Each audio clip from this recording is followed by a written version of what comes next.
Hello and welcome to another episode of Top Deck, the series where we take a look at some of the leading TCG deck lists.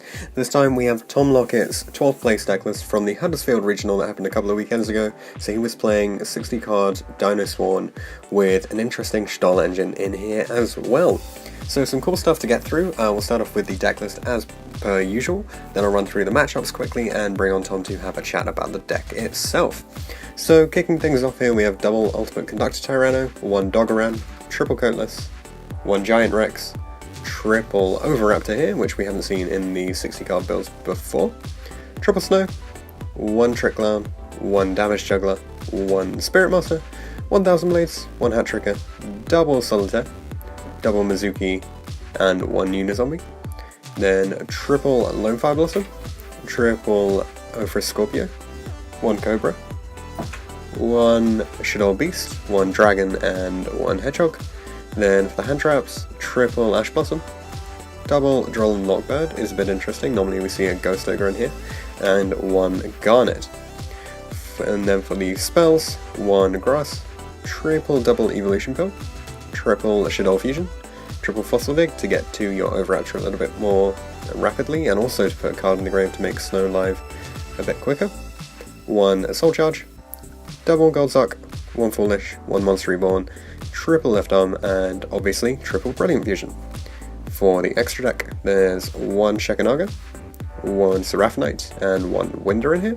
So no Grista, which I suppose could be made with Lone Fire or any of the Shiranui cards, but then it's not generally so relevant because you tend to want to just, get Dead Earths out of your hand with Shek, or put Coatless into the grave with Winder. For the Synchros, one Omega and one Black Rose. No second Omega or Michael in here. Then for the Exos monsters, we have one Dolka, arguably the best rank 4 that you can make with the dinosaurs, because it's not a once per chain effect, so you can just carry on playing this over and over again. Then one Tornado Dragon, one Baguska, one Minerva, and one Dweller, all fairly standard, as is the Invoker, and Borreload as well. We've seen Saryuja come in a bit more in 60 card builds to fix dead hands, so this is now becoming a staple for this sort of deck. Then Curious, obviously, and Mrs. Radiant to round up the combo pieces. For the side deck, a second Doggeran, because obviously it's searchable with the Overraptor, then a triple Chaos Hunter, double Ghost Ogre, so essentially compensating for the Droll and Lockbird in the main instead of a Ghost Ogre, one DD Crow. This is a bit interesting because obviously it's not searchable and it's not live in grave, so we'll see if Tom's got some comments to say on playing the DD Crow. Then double Twin Twister, triple Evenly Matched, and triple Dimensional Barrier, so that rounds it up for the deck itself. For the rounds, round 1 he played against True Draco and went 2-1, round 2 against FA he went 2-0, round 3 against 60 card Dino he went 2-1, round 4 against Pendulum Magician 1-2, so first loss there. Then against a 60 card deck, he's not sure about this, but he's pretty sure he went 2-0 in this round. Round 6 against 60 card Dino he went 1-2, so that was the second loss. Round 7 against True Draco he went 2-1, and round 8 against Cyframe he went 2-1, so an overall score of 6 wins and 2 losses there, so really solid. And without further ado, let's bring on Tom to have a chat about the deck. Hi Tom, how are you doing? Hey, alright, not doing bad. Great, so congratulations on your, I believe it was 12th place at Huddersfield? Yep, that's right. And playing a 60 card Dino build. This is a bit more focused on the dinosaurs than we've seen in previous ones. Yep. So we've had a few Dino builds on Top Deck beforehand, but much more of a minimal engine, basically like a double, 2 copies of double Evolution Pill, maybe like one Ultimate Conductor, and then like maybe 2 Coatless. Yep. So first of all, as this is the updated build that includes things like Overraptor and Fossil Dig, how did you find those? They was really good. Like, the reason I sort of chose to play those was in tournaments before where I've played the 60 card deck, I felt like I relied a lot on those, more so than I expected. And like the reason for playing stuff like 3 Coatless instead of 2 that a lot of people are playing is I often go for that straight off, because it lets you carry on playing, it lets you add more double pills next turn. Especially against a lot of decks these days relying on spells, you can just negate the first spell they play, or if you don't think it's threatening, you can wait a bit. And having like extra copies of Overraptor via the Fossil Dig Cutting out some other cards that people run for niche scenarios added a lot of consistency to the Dino part of the engine. Okay, yeah. And are you looking forward to the super reprint that we're getting in Fossil Dig then? I'm not much of a sort of rarity fan. I just play whatever I have, so it doesn't make that much difference to me. If I get hold of some, I'm sure I'll play them if I continue playing the deck. But... Yeah, you just don't want them to accidentally clog when you're shuffling all those shiny cards together, though. I guess so. Yeah, so with the increased Dino engine, obviously you have a little bit less space for other potential engines, so you had to cut down the zombie engine specifically quite a bit, meaning that there's no Gozuki, there's no second Omega, that sort of thing. Were there ever moments when you wanted to make a second Omega and you couldn't? Was that ever an issue? Not really. I tend to sort of play more around the effect of Snow Engrave. Like I put that higher priority on that than getting the zombie engine going. The zombie engine's more a case of like you put in Snow, so you kind of have to play Spirit Master because you're playing Spirit Master. You want to play Solitaire. That makes you play Unizombie. You want to play Mizuki. So it's just like if I mill it, I'll mill Mizuki, get zombies out. That's good, and it gives me more options. But if I have an opening hand that has like zombies and the plant combo, you go for the plant combo, and maybe get an extra normal summon the Solitaire and get the zombies going as well. But I'd more prefer like setting up the graveyard. It's just a sort of style thing rather than. Okay. Yeah. So do you find yourself going into Minerva early on quite a lot then? It's more about getting the Curious off. If I can get the Curious off and then get a Minerva afterwards, then yeah. But it depends on whether I'm going in blind, whether I'm going first or second as well. Like obviously, sometimes Dweller, Tornado Dragon are better options if you don't think setting up the grave isn't any more necessary. Oh yeah, sure. Often if you open with Level 5 Blossom, you've already got plenty in the grave, so you don't worry that much about milling more cards. Yeah, definitely. And so the deck has this sort of interesting balance between go first and go second options, because obviously the plant engine is definitely something that you prefer to go off first, so it's less viable, less susceptible to interruption in that sort of case. But then you also have the Shadol Fusion engine, which lets you go second a little bit more. Yeah, that was the idea behind that. Yeah. So was that ever an issue? Did you ever find yourself drawing too many go second cards when you set up to go first, or was there enough balance in it that it worked okay? To be honest, it was really weird. I actually didn't activate Shadol Fusion once in the whole event. Wow, okay. It wasn't a case of like having it holding dead in the hand, not being able to activate it or anything like that. I just didn't draw it. Yeah. I think I saw it 2 or 3 times. One time I could have played it, but my opponent had Manchuria Beast, so it was like, what's the point? It's not a case of like I don't feel like I got in the way or anything. And sometimes I milled the Shadol monsters, which is always okay. I'm okay with a +1 on a mill. Yeah. But I just didn't see the Shadol fusions. Even without them going second, you still have options with like obviously the Soul Eating Overraptor into the Conductor. Conductor's good at clearing boards, and all the grass to mills if your opponent doesn't have anything to respond. But I didn't feel any sort of going second, not having enough cards to go second, or going first and not having enough cards to go first, unless I just bricked. Okay, which just happens all the time, obviously. Yeah, obviously. Always the big issue with 60 card decks is you actually play enough cards for you to draw an entire hand of bricks. So okay, cool. So with the extra then, because you've had to fit in the Shadols, so first of all, yeah, you went for Shekinaga and Winder. Do you think this is the perfect lineup of just the one of each? Yeah, in this particular build of the deck, yeah, because I'm only playing 3 Shadol monsters. I'm never really going to fuse more than once. If I go for Winder, it's probably because I'm just trying to lock my opponent out of the game and sort of end it there, because there's a lot of decks that just can't play through that, especially if you have a Fairy Tale Snow or a Conductor backing it up. Yep. And with Shekinaga, it's more a case of, I have an Earth, but I don't have a Dark. I'm going to make a Shekinaga instead. Yeah. Or perhaps I want to get a Giant Rex into the graveyard or something like that. Okay, sure. Yeah, I guess that does give you the option to sort of remove brick cards from your hand then as well. In that you can use them away, which is quite nice. Yeah. So because you've had to fit these 2 monsters in, the 60 card extra deck is notoriously tight. So we've mentioned Omega already. Would you ever consider trying to fit in something like Michael? We've seen a lot of Scarlight. We've seen quite a lot of before. Do you think these just won't come up enough in your build? I mean, I played before without the Shadol stuff, and those were the 2 cards that I hit in. It was Omega and Michael were the cards in place of the Shadol cards. But a lot of the time, you can do the similar things to what you would do with Michael with Black Rose Dragon.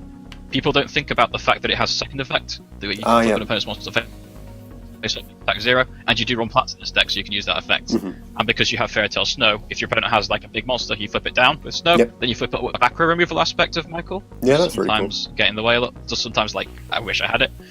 The second Omega again. Yeah. I never really made it that much, even when I was playing 2 copies, so I didn't really miss that very much. Oh, that's fair enough.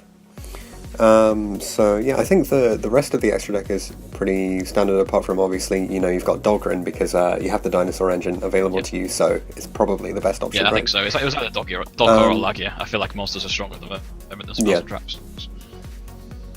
Yeah, definitely. Also, the fact that Dolka doesn't even have a like once per chain clause on it is insane. Yeah, it's a lot of people forget about that as well. They'll play 2 monster effects, think you can't negate the second, and you activate Dolka, and they wait. Can I read that card, please? Yeah. And they probably think it was just printed before that sort of clause was included. Yeah. For the rest of the extra, did you feel it all performed okay? Was there anything you'd like to change from it? Yeah, there's nothing else really that I would sort of want to add, unless it was like a niche tech card.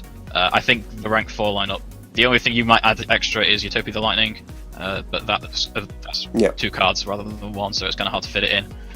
I don't know what how to put it in. If And I you had tend to be able to beat over most things with Dogoran. Yeah, anyway. you either dog around to hand with Overraptor, or you just run over it with Borrowlow Dragon instead. Yeah, that's fair enough. Cool. Okay, so one more thing from the main that I wanted to check on. So you played 2 copies of Droll and Lockbird as your 4th and 5th hand traps. Is there a reason why you went for this over anything else? I mean, we often see Ghost Ogre come in. It's a case I think Droll and Lockbird is a bit underrated at the moment, because there are some decks that people feel like aren't as affected by it, like Pendulums, for example. People would prefer to play Ghost Ogres and affect Veils against that, and I do agree. Like, if I was just maining against Pendulums, then that would be a better option. Yeah. But Baylor doesn't do anything against decks like True Draco, which Droll and Lockbird does do something against if they don't have a Mono Water. Yeah. And Droll and Lockbird also does a lot more against Trickstar, which I wasn't expecting to be that popular of a deck, especially because the previous week they had the Birmingham Regional. There are only 8 Trickstar decks there. Yeah. But I sort of have an irrational fear of that deck sometimes. It sort of beat me when I'm not expecting it, so I decided to include the Droll and Lockbirds for that. I think in hindsight it was probably even better to have is Ghost Ogres instead, but it didn't really come up that much where there were cases where I would have rather had the Ghost Ogres, because I only played against 1 Pendulum deck in the event. So Yeah. Also, your opponent is definitely not going to be expecting a Droll and Lockbird to come down game 1. yeah, it's not the most used hand trap at the moment. Cool. Are there any other comments you want to make on the main deck then? Not really. It was kind of hard for me to judge a lot of how it went, and it was a little bit of experimental with the Shadow cards. I hadn't played its exact build before, but as I say, because I didn't draw the Shadow fusion, I can't really judge very well how good it was. Okay. So did you not... carrying on for this with the Shadolls. Did you manage to resolve any of the actual Shadoll monster grave effects during the... Yeah, they were milled a couple of times off Grass and off Minerva. And it's always useful to have a +1, but I guess it could have been a Wolf or something instead, which would probably have been a better +1. Okay, yeah. But it was never like a bad thing to mill them, and they did come into play once or twice. Oh, definitely. Okay, cool. So moving on to the side deck. So obviously you've got the second Kaiju. I guess this is mostly for True Draco and potentially also for Pendulum as well. You could drop it on a Vortex Dragon or something. Yeah, mostly for the Draco. Yeah, okay. And then you went with a Chaos Hunter. So a lot of the builds we've featured previously have run Chaos Hunter because it's a really good sort of out to things like Trickstar and a few other options as well. But plus we've also seen Lancia come in a bit more recently because it's easier to make it live. So how did you feel Chaos Hunter was? It was good. I didn't actually face Trickstar, so it did come into play in that, but I did face a lot of the mirror match, so it was good for that when I drew it. Yeah. Often forces them to make some very awkward plays that they'd rather not play in order to play around it, especially with decks now using Double Evolution Pill instead of other stuff they might have done. It stops that from being live as well. I did like the fact that I was playing it and that I had it for that. Okay. Yeah, I did consider not putting it in and putting other cards in instead, but again, I have an irrational fear of Trickstar, so yeah, it's kind of in for that. That's cool, yeah. So the rest of the side deck, Ghost Ogres we've already mentioned. This I have to bring up. So you played one DD Crow in the side deck. Why did you go with that? It was kind of a last-minute decision. As I say, I was looking at the Birmingham regional results from the previous week. Noticed that there were more 60-card decks than anything else. Yeah. So I wanted an extra option going second in that matchup. Even though it should, in theory, already be okay with the Shadow fusions and with other going second cards, I still wanted to have that little extra surprise for them. Yeah. Okay. It actually come up in the event. I never drew it, unfortunately. Yeah, that's one of the difficulties of running a one-sided card in a 60-card deck is. Yeah, you just hard. don't see it. I mean, it's expected. I knew that when you're playing going second in this deck, you can't rely on drawing hand traps because your odds of drawing them are much lower. Because of that, would you consider perhaps putting some extra deck cards in the side deck in the future, just because then they're cards that you can guarantee to see, or do you think there aren't any ones that are good enough to replace them? In the side deck? Yeah. Not really, no. Okay, just because we've seen some people play like Beals or Scarlight for different matchups before. Yeah, I mean, the only thing that I could potentially see myself possibly playing from extra in the side is the Utopia stuff, but again, that's 2 spaces. I don't think there's that many other like really good cards right now. I can see Scarlight, but Black Rose Dragon kind of does the same thing in a lot of scenarios. Yep. No, I don't think I'd play extra deck cards in the side deck here. That's fair enough. So the rest of the side deck is fairly standard from what we've seen before, but did it all perform okay? Or were there any changes you'd like to make to the side? No, the only thing like I think about doing maybe with the side is if I were to put like Ghost Ogre in the main deck or something, then that would leave me room to put something else in the side deck. Maybe I'd take out a Chaos Hunter because Trickstar isn't really around anymore as much as it was before. I'm not exactly sure what I'd put in, but I'm sure there's plenty of options. Depends what you're more scared of. Yeah. I know a lot of players of this kind of deck are scared of True Draco, so they might put in like more Twin Twisters, Cosmic Cyclones and stuff, but I'm usually pretty okay with that matchup, so okay. I'm not sure exactly. Yeah, I think you have a lot of options to sort of keep pushing through all of their back rows, so you can probably do quite well against them in the long run. Cool. Great, so are there any other comments you'd like to make on the deck itself or the event? Not really. I think other than like having a little extra dino and the Shadow stuff, the deck's fairly standard. We sort of know it works, it's tried and tested. Again, extra deck is only a couple of cards different from the sort of standard you expect. There's side deck choices that are a little bit different. But I don't know a lot. It's hard to judge with a side deck because you only see it like half your games. Yeah. Exactly how impactful it is. Nothing really sort of special to say about it. Okay, cool. And are there any shout-outs you'd like to make? I guess I kind of have to shout Jared Stone and Harry Cawthorne for lending me cards that I used in the event. One of the Tyrannos and the Sayuja were lent to me. Shout out to all the Yu-Gi-Oh players in the Northwest, especially in Manchester, Fanboy 3. And yeah, that's about it, I reckon. Cool, great. Well, congratulations on your 12th place. Really solid deck, and you piloted it very well. And I'm sure if you're up for it, we'll be happy to have you again on Top Deck. Happy to come. Thanks for watching this episode of Top Deck. If you have any comments or suggestions that you would like to make, leave them in the comment section down below. Check out the description for details of how you can get involved in this series. You can enter by voice interview, or instead you could just send all of your information over Facebook Messenger. Anything like that will be absolutely fine. If you want to see anything in particular from the upcoming series, then be sure to get in touch, and I'll see you guys in the next video.